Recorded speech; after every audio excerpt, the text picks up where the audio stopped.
Bienvenidos amigos a Justicia TV. Desde el Salón de Juramentos de Palacio de Justicia inicia la ceremonia de presentación del libro de Derecho Procesal Penal, Lecciones, del doctor César San Martín, juez supremo titular decano de la Corte Suprema. A continuación vamos a escuchar la intervención del presidente del Poder Judicial, Javier Arévalo, en esta importante ceremonia. Adelante. No para un acto jurisdiccional, sino para un acto académico. Y no me lo quería perder, porque a pesar de que es un libro que tiene que ver con una materia que, como ustedes sabrán, no es la mía, sin embargo, es un gran aporte al derecho procesal penal, a la cultura jurídica. Y por eso quería estar acá para hacer esta introducción, porque la presentación la hará el doctor que es especialista, Quirós, para hacer esta introducción y decir que César San Martín es uno de los más destacados juristas de nuestro país. Además, es un referente en el ámbito del derecho procesal penal. Tenemos que reconocerlo, sienta línea en la Corte Suprema. Y eso es muy importante y es un orgullo tenerlo formando parte de la Corte Suprema. Además, al igual que algunos de nosotros, es profesor universitario y ello también nos une en ese sentido que tenemos de buscar el permanente estudio y la investigación. He podido revisar el libro y es una obra de 2 tomos bastante amplia, 1500 páginas, y la verdad es que demuestra bastante dedicación y también estar al día, porque hoy está en constante cambio el derecho penal. Casi a diario vemos que en el peruano se publica tal o cual ley de contenido penal o de contenido procesal. La verdad es que eso dificulta el desarrollo de la doctrina. Sin embargo, San Martín ha podido, en lo que he visto en su libro, tenerlo al día, salvo quizás normas que hayan salido en estos días, porque acaban de salir algunas. Quiero destacar la importancia de esta publicación en el contexto actual, donde la justicia penal enfrenta desafíos significativos y exige formación continua. Los jueces no pueden dejar de estudiar, por muy supremos que sean. Todos, desde el más humilde juez de paz hasta el juez supremo, tiene la obligación de estudiar, y en el caso de San Martín no solo es un estudioso, sino es un tratadista que aporta al derecho. Yo sé que quizás, como siempre es en toda rama, en toda doctrina, pueden haber diferencias doctrinarias, diferencias académicas, que no es el caso mío porque no pertenezco a su área, pero el libro del señor San Martín constituye, sin lugar a dudas, una herramienta útil para los operadores de justicia, para los abogados, para los litigantes. Es por eso que me he tomado el tiempo para estar acá presente, señor San Martín, y como presidente del Poder Judicial, y creo recabar el sentimiento de mis compañeros magistrados, felicitarlo por este libro. Este libro, sin lugar a dudas, va a ser referencia imprescindible en las bibliotecas, un pilar en la formación de los estudiantes de Derecho y, por qué no decirlo, quizás el sustento de muchas sentencias. Muchas gracias.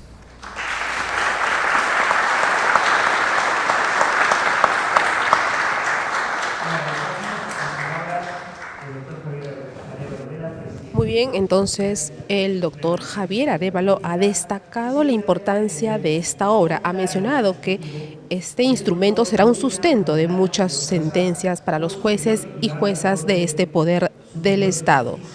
Entonces, el libro El Derecho Procesal Penal, Lecciones, constituye así una de las obras más importantes en derecho procesal penal en las últimas 2 décadas en el Perú. A continuación, la participación del doctor William Quiroz Salazar, juez de la Corte Superior de Lima Norte. Escuchemos. Muchas gracias, profesor San Martín.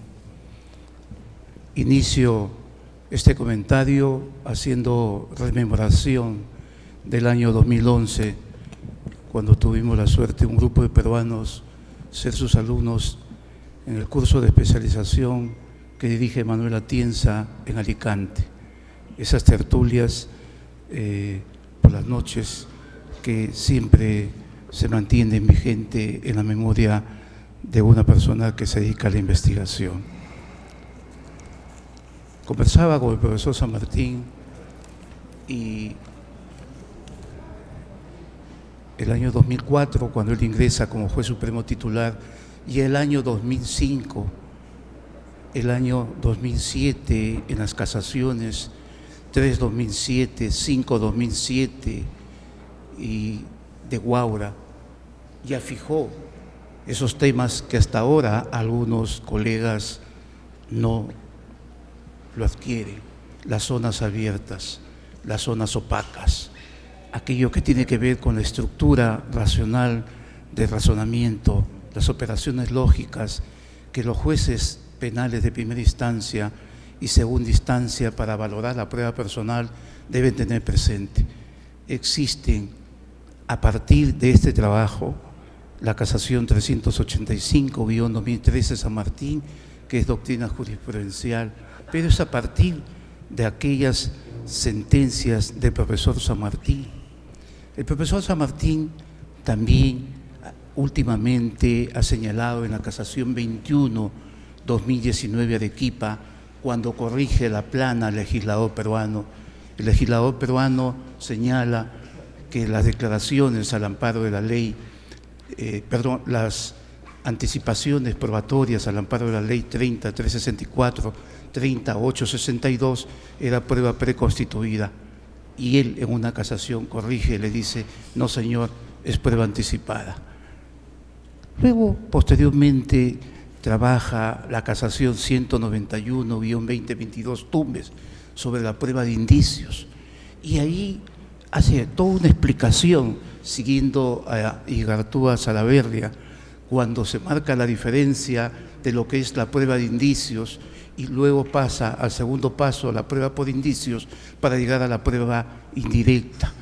Qué importante esas casaciones.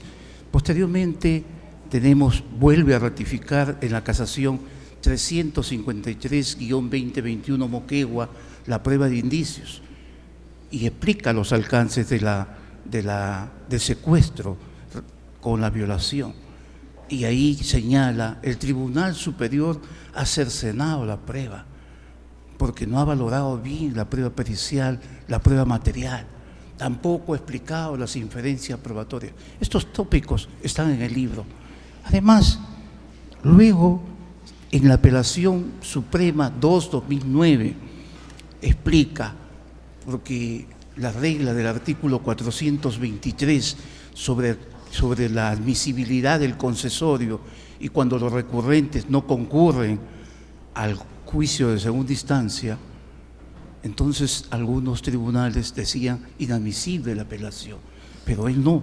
Ahí dice: un momentito, si está en peligro la libertad de ese ciudadano, está con una orden de ejecución de la pena efectiva, entonces tiene que estar, basta con la presencia de su representante procesal. Ahí se comienza a aclarar muchas normas. Luego la casación 1923-2018 Cusco también vuelve a explicar respecto a los principios jurídicos lógicos, aquellos 4 principios lógicos que muchas veces los jueces inferiores de primera instancia no lo aprecian debidamente cuando realizan el juicio de hecho. Tiene mucho material, muchas resoluciones, muchas casaciones, recurso de nulidad, por ejemplo, que él lo debe recordar respecto a la prueba referencial de un ciudadano que estaba tomando caldo de gallina. Y ahí, con una referencia, una prueba referencial, habían condenado a una persona. En esta esta jurisprudencia de recurso de nulidad 2612-2017 Lima Norte lo absuelve. Le dice, no es suficiente la prueba de referencia. Es decir, luego tenemos algo también importante que no se aplica en la justicia de primera y segunda instancia. La casación 434-2021, Huancavelica, violación sexual, y él ahí enfatiza la pericia cultural, cuando se invoca, cuando se señala el artículo 15 del Código Penal, se debe realizar de oficio, y agrega ahí, justamente se distingue, porque en la ley no hay mucha claridad, solo queda el artículo 155.3, cuando dice, la ley fijará los casos en que existe prueba de oficio. Es decir, solamente hay 8 casos que se aplica prueba de oficio. Posteriormente, también en esta misma casación, habla y explica lo que es un fronterizo. Un fronterizo, una persona que padecía de coprolalia, un fronterizo, y solamente expresaba palabras obscenas, comentarios obscenos y algunas veces despectivos contra la víctima. Hay una suerte, y para no cansar, sigue explicando en innumerables jurisprudencias que en el libro, por ejemplo, en el libro, yo he leído la segunda edición también, y en esa segunda edición, que ahora viene pues actualizada, se habla de recurso de casación. Y ya justamente la sala del doctor San Martín ha fijado un estándar casacional, el interés, el agravio, el gravamen, las teorías, los temas jurídicos que tienen que ser evaluados para el avance, el desarrollo de la doctrina jurisprudencial. Y en las entrevistas que él le habla, explica sobre la función nomofiláctica del recurso de casación. Y ahí se explica, pues, y hace una explicación con la función diquelógica. Todo esto, estos aspectos que se señala, se explica acá. El juez casacionista, señala él, tiene que tener técnicas de interpretación. Además, tiene que ser una persona humana, tiene que conocer el derecho y tiene que tener criterios democráticos. Y lo principal, dice, hay que analizar que cada juez casacional maneja una teoría jurídica penal diferente. Eso es sumamente importante. También nos explica, nos dice, cuándo se declara inadmisible un recurso de casación, cuando no tienen sustancia casacional, cuando no tienen base, prosperidad ulterior, se rechaza de plano. Eso no lo encontramos en la ley. Se tiene que complementar justamente con las enseñanzas del profesor San Martín. Hay profesor San Martín para rato, hay profesor San Martín que merece seguir, porque todavía yo lo veo joven, le decía hace unos minutos. Luego también se explica un punto. Fíjese la ley, cuando se habla del artículo 149, el principio de taxatividad, la nulidad, siempre hemos entendido los tipos de nulidades, nulidad absoluta, nulidad relativa, pero su libro nos habla, la nulidad también produce efectos, cierto, pero pone renglón abajo, aclaración. También puede ser respecto al contenido, porque es objeto de infracción. Y nos explica, también nos habla de los procesos especiales. De cada uno de los procesos especiales hace una disgregación de los aforamientos de los funcionarios, de altos funcionarios, también de los jueces, de los fiscales. Por otro lado, nos habla también de las organizaciones criminales. Nos habla de la prueba pericial de inteligencia, primera vez que yo he leído. Prueba pericial de inteligencia siguiendo a la sentencia del Tribunal Supremo Español 338 del año 2015 y nos dice, el artículo 172, numeral 1, tenemos a la prueba de inteligencia policial. Yo me puse a leer el artículo 172.1, también habla, yo creo, por ejemplo, ahora contra los delitos cibernéticos y que se habla también de la trazabilidad, pues ese informe de trazabilidad encaja perfectamente en el artículo 172.1. Profesor San Martín, hay varios temas pendientes. Por ejemplo, el artículo 2.5, señor. El artículo 2.5, principio de oportunidad, dice lo siguiente: el fiscal, si quiere abstenerse de iniciar la acción penal en algunos casos del interés público, puede ir al JIP y solicitarle que se abstenga. Todavía no se ha pronunciado jurisprudencia al respecto. Sería importante, maestro, porque se necesita reducir la carga procesal y continuar con las salidas alternativas al proceso penal. Ahí tendríamos de repente algunos cohechitos y podrían calzar perfectamente, señor, en el artículo 2.5 del Código Procesal. También falta, señor, y este es un tema, las técnicas especiales de investigación. Nosotros conocemos, ustedes han trabajado ese acuerdo, el acuerdo de organizaciones criminales cuyo autor es el doctor, cuyo ponente fue el doctor Negra, espectacular, porque nos conduce a la ley 29733 de protección de datos personales. En todo el mundo ahora se está trabajando las técnicas de registro remoto, de revisión de los equipos informáticos, los dispositivos de almacenamiento masivo de datos, la ciberdelincuencia, la delincuencia transnacional. Las organizaciones criminales no nos pueden ganar. Nosotros tenemos que estar adelante, un paso adelante de ellos. Es por eso que hay necesidad, maestro, de que la jurisprudencia ahí le ponga un puntito de reflexión. También otro punto que se está trabajando es respecto a las organizaciones encubiertas en línea, es decir, en comunidades cerradas, que en este momento los agentes encubiertos informáticos virtuales están infiltrándose, pero se necesita saber el tratamiento procesal y cómo lo vamos a aterrizar en los procesos penales. El Convenio de Budapest, ya está claro que Perú va a firmar el segundo protocolo de adhesión del Convenio de Budapest. El artículo 509, profesor, del Código Procesal Penal dice lo siguiente: toda aquella información que proviene de la asistencia y cooperación judicial internacional tiene presunción de veracidad. Yo tengo conocimiento por los compañeros que hemos estudiado de ciberdelincuencia y prueba electrónica, es que están elaborando un manual de prueba penal latinoamericana y no incluye nada sobre la prueba.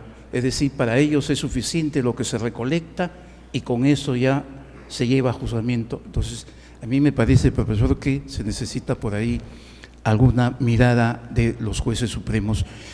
En resumen, jóvenes, amigos, este libro no puede faltar en la biblioteca de un abogado, de un fiscal, menos de un juez y, ¿por qué no?, de los alumnos.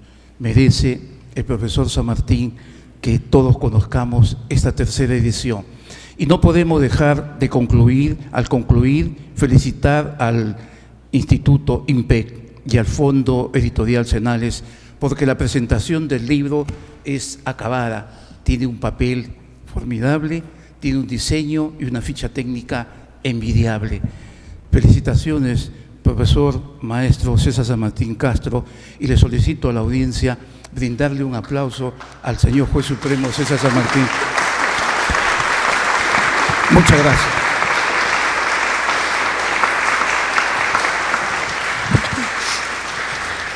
Muy bien, fueron los comentarios del doctor William Quiroz Salazar, juez de la Corte Superior de Lima Norte, quien ha resaltado también las bondades de este libro, El Derecho Procesal Penal, Lecciones. Ha mencionado que su lectura y comprensión, tanto teórica como práctica, sin duda van a facilitar la labor de los tres actores en el sistema de justicia, tanto del juez, el fiscal y la defensa. Entonces, aquellos que buscan entender y ejercer con éxito el derecho penal desde la perspectiva procesal encontrarán en este texto una herramienta invaluable. César San Martín Castro, a quien recibimos con fuertes aplausos.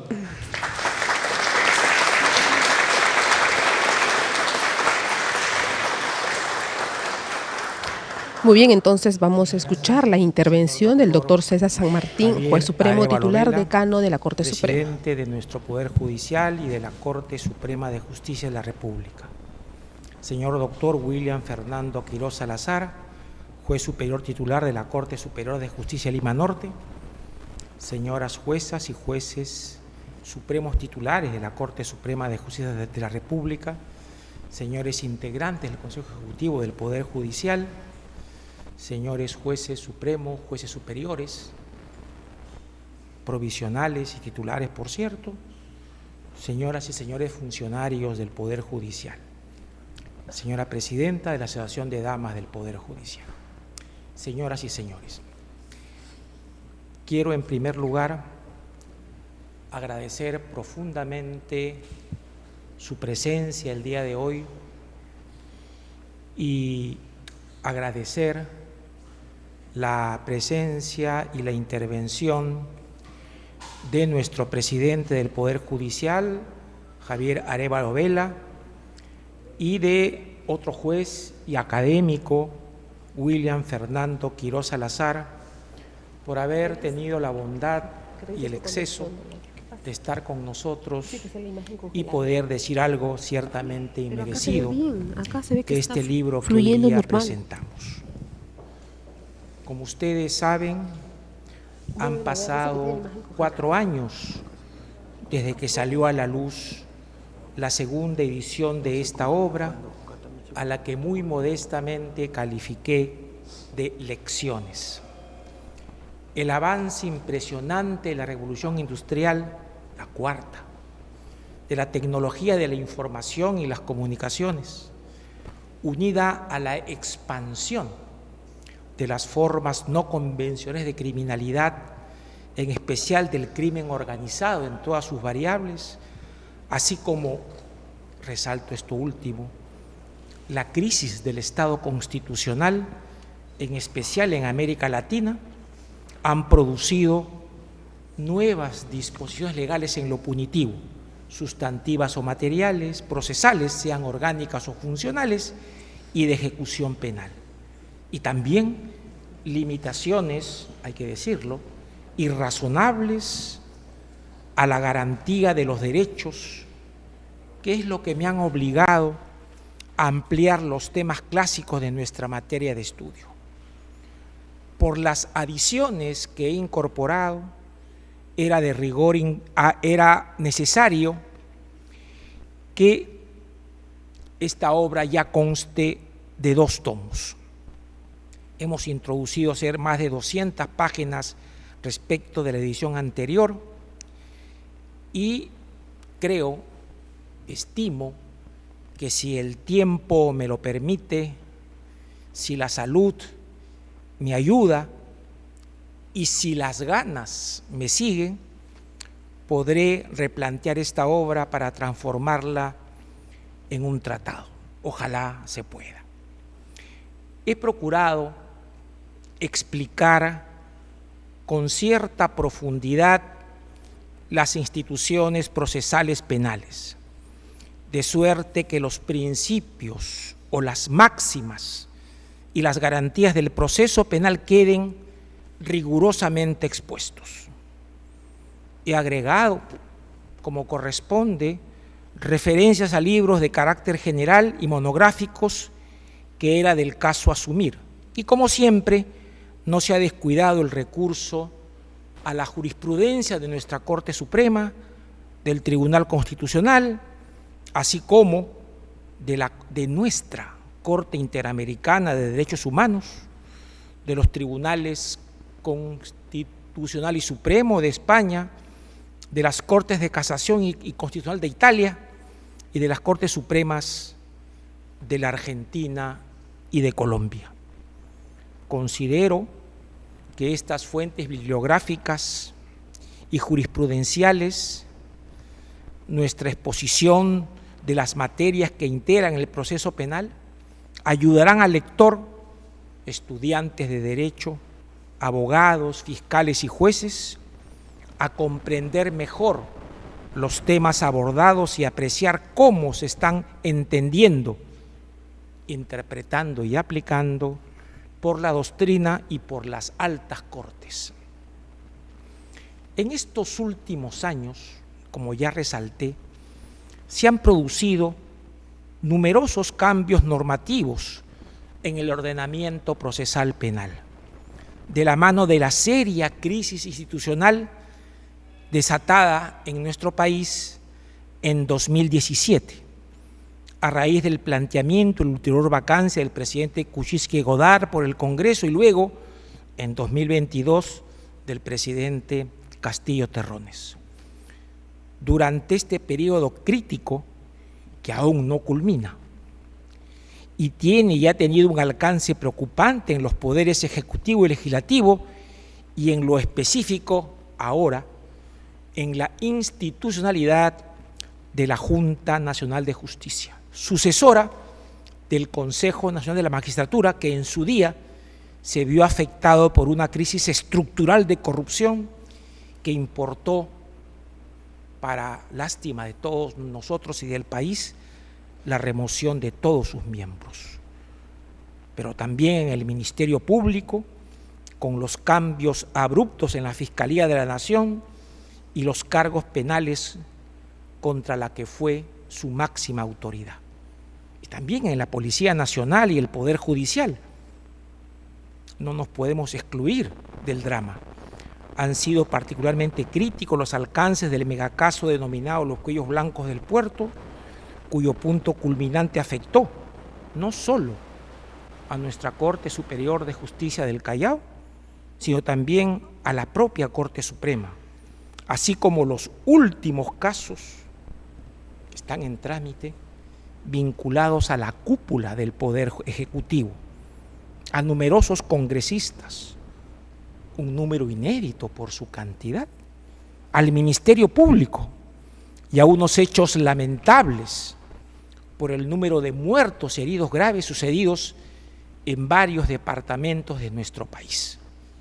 Tal vez uno de los hechos más graves de lo que tenemos noticia.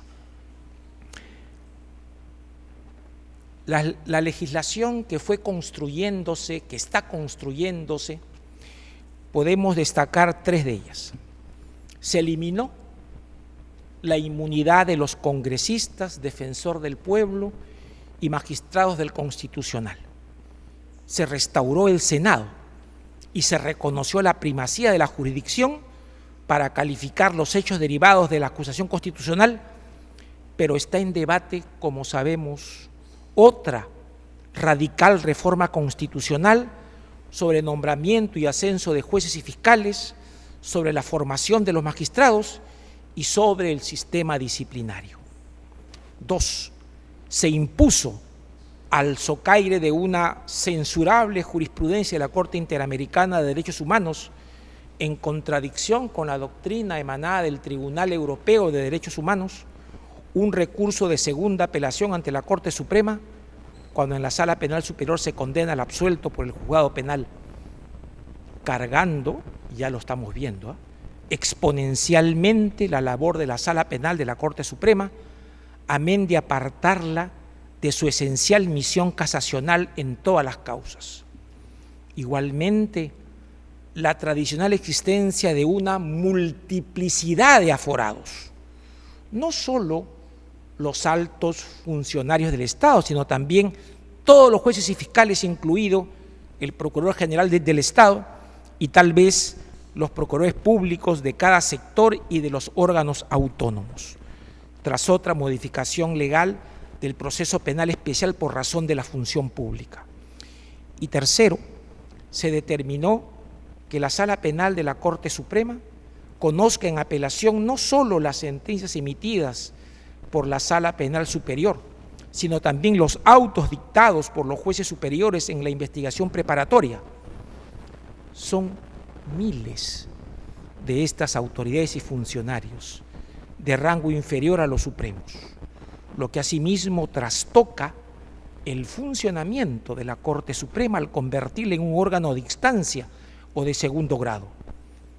Ello demuestra que el legislador aún no tiene clara la misión de la Corte Suprema y cuál es su rol en el sistema de justicia, así como tampoco qué causas y cuántas debe conocer el Tribunal Supremo.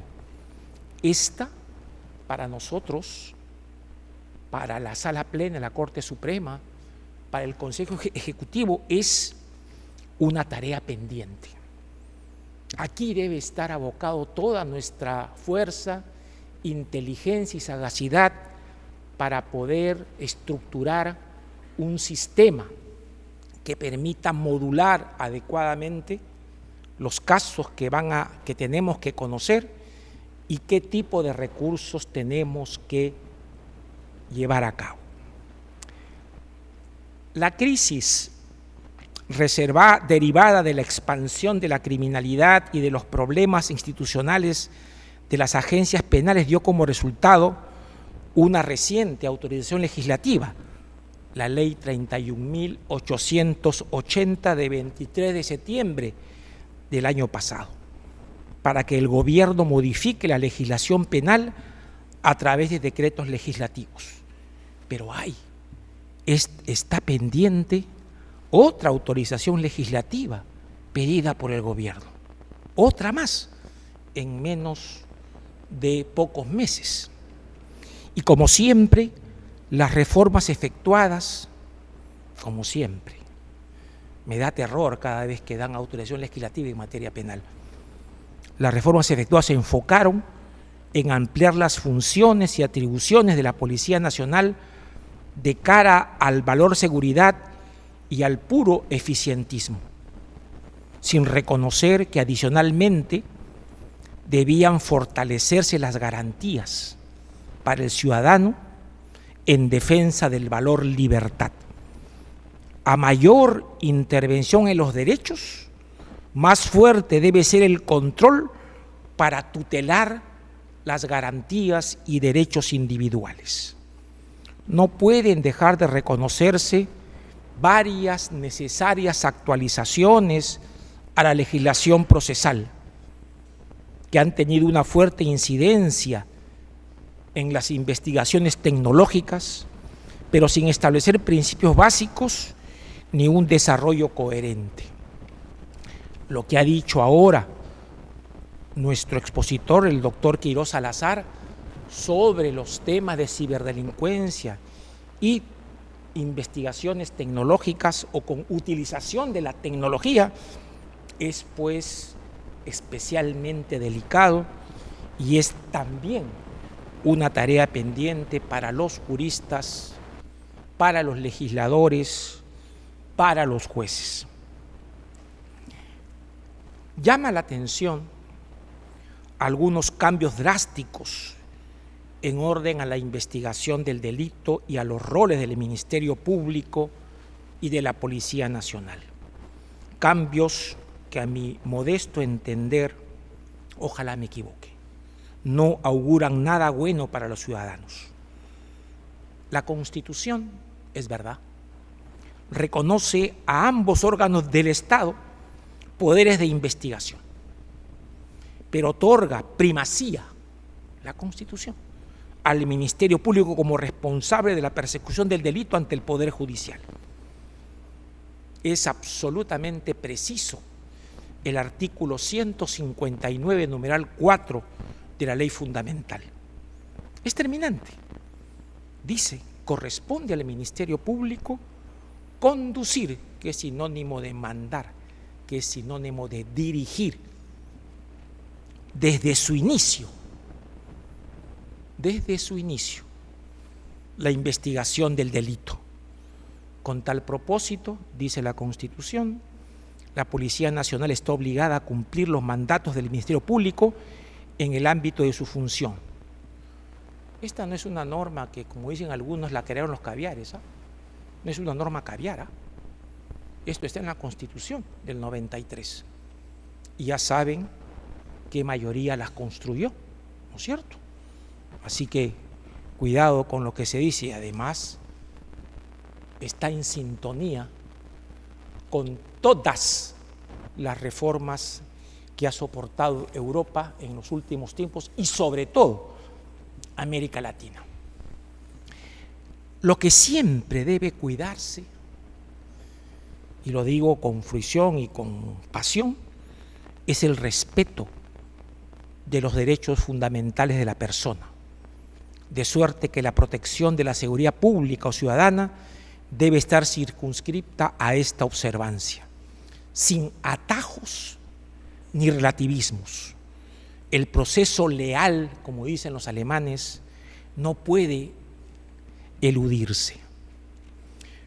Las últimas reformas emprendidas por el Poder Ejecutivo en este ámbito, o sea, facultades ampliadas a la Policía Nacional y limitación de derechos para garantizar el proceso de conocimiento del delito, muestran una sensible disminución de la tutela del ciudadano sospechoso, que siempre debe ser considerado un presunto inocente, de un lado, y un cierto relajamiento, que es lo que más hay que llamar la atención, cierto relajamiento del control jurídico. En todo caso,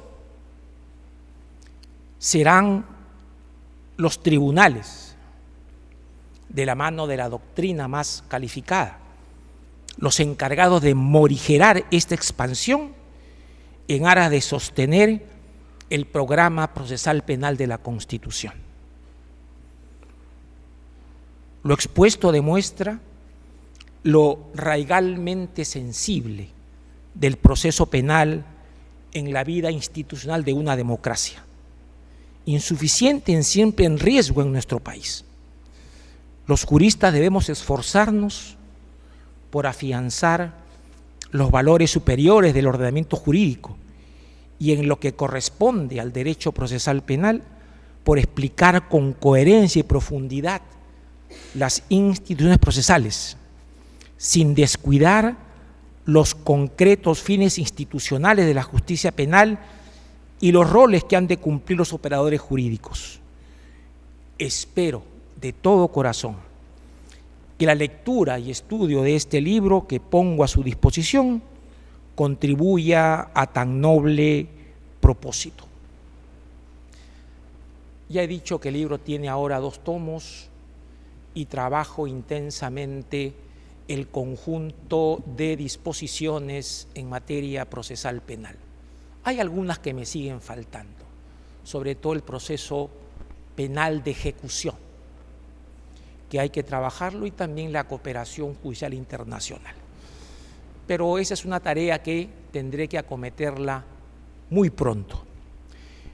Pero lo que pido es no una lectura simple, un seguimiento acrítico a una determinada postura, sino siempre lo que se pide es lo que la ciencia postula: crítica, trabajo reflexivo, debate profundo y objetivo, y que aquí, como es en el derecho, lo más importante siempre es tener en cuenta los valores.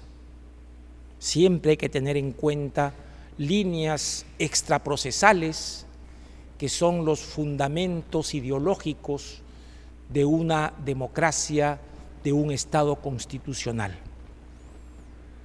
No puede ser un juez quien no tiene acendrados criterios democráticos. Podrán, y de hecho es bueno que existan jueces de todas las tendencias, pero lo que tiene que existir metodológicamente es un campo fértil para la discusión, es un campo fértil para el debate de ideas, es un campo fértil siempre con independencia y siempre en el interés de la ley y de la sociedad, dar respuestas lo mejor posible. En el libro intento dar una información que puede servir a este propósito. Ojalá lo consiga. Ojalá que el tiempo me ayude a seguir con esta tarea académica y también que me permita concluir con el trabajo jurisprudencial al que tanto he dedicado, con errores, con faltas determinadas, con lagunas, pero con una voluntad y sobre todo con una ilusión. No puede ser juez o jurista quien no tiene ilusión por una mejor justicia y porque este valor quede arraigado y porque la sociedad merece, sin ambajes, lo mejor de nosotros. Muchas gracias por su presencia.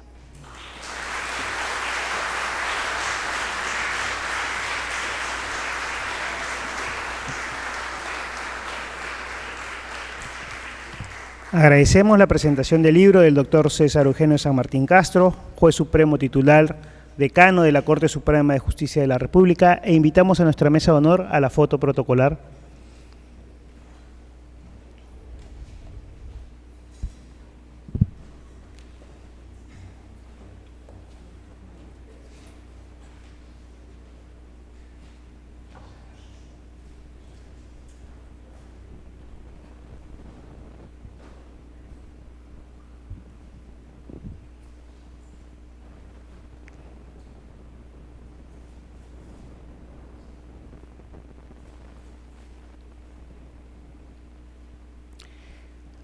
La Presidencia del Poder Judicial del Perú les agradece su participación a la presentación del libro del Derecho Procesal Penal, Lecciones.